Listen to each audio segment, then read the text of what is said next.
cosplay world. This is, of course, Jinx's Wishbones from League of Legends.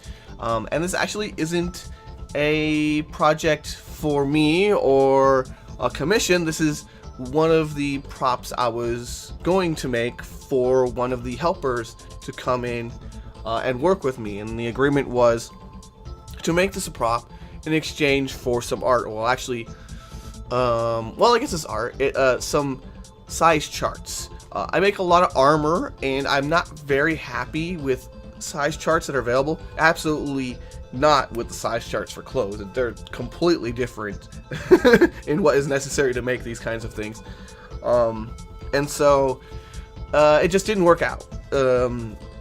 It's fine. That's what happens. I've been doing this for a while, and so I've kind of come to the understanding that cosplay is a luxury and a hobby, and as it is, other things are more important. And so I try, I can't say I don't try, but I try and get people to commit regularly, but in the back of my head I have contingency plans for, well, what if something happens and I just never come back, or we are good for this period of time but life changes and we have other things to do. And this is just one of those cases. I try to keep my agreements as modular as possible because of this, and I'm really kind of skittish for long-term projects because finding someone who is available regularly and reliable is pretty hard.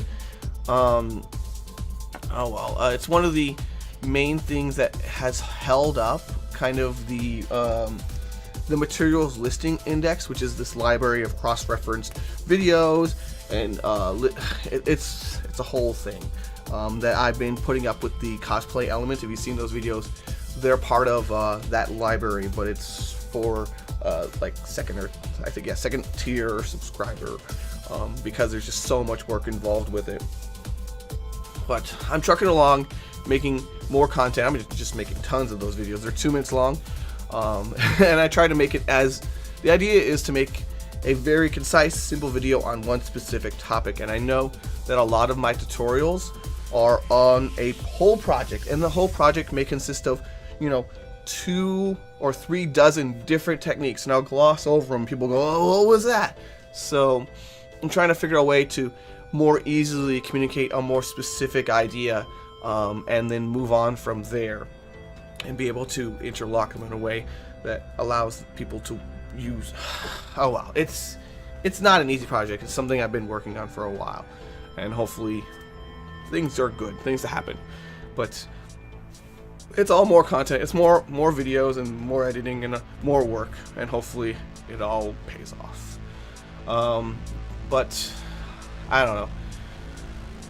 Helpers or assistants or whatever the case may be, I do appreciate their work. They're definitely beneficial. It's just hit or miss, and I don't know if that's what it's like to be like a full-time employer, but it's hard to find that balance where they can come in regularly and have it pay off, because people have jobs, and absolutely a job is more important than doing this kind of work. And then the people who don't have jobs, who are more regularly available, tend to have difficulties actually getting to my shop, and so there's just this weird disconnect of not having other people available.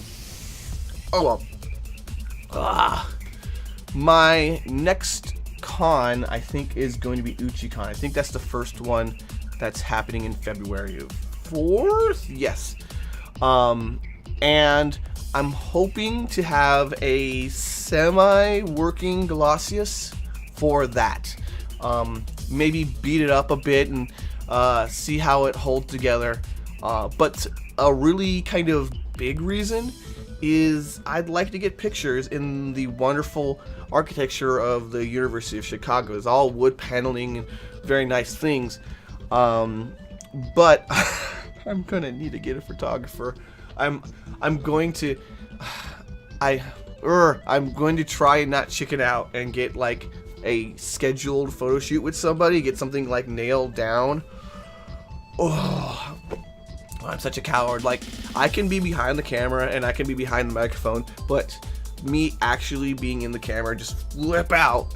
As you can see, I'm used to me and my hands being exposed, but like me on camera is this kind of weird barrier that is hard to penetrate, and I feel awkward even though I do a lot of photography and a lot of videos asking, working with other photographers. It's just, actually, I know other photographers are also really awkward. It's strange. But the main issue is that a lot of my own cosplays that I wear, I just don't have pictures of. And that's a problem when I'm trying to make videos. I just have piles of armor, and I assure you that a pile of armor does not look nearly as good as if it's on me. And I want it to look better. I don't have a lot of pictures of myself. Last SoyCon, I got some pictures with some local photographers. I'm like, yeah, it's amazing. And they're like, no, but this is terrible. You have no idea. I'm like, I'll just take anything. And then there's some cases where I think the only pictures I have are like one photo. Like, my Carnivine Convention, I only have one photo taken by a friend of mine. And after the convention, it just gets like damaged beyond repair, and it's over. Oh, that sucks. I don't know. We'll see what happens. Thanks for watching. See you guys next week. Good times to all. Rah! Listen, I got cosplay tutorials, con coverage, and general cosplay fun. Why don't you stick around a bit?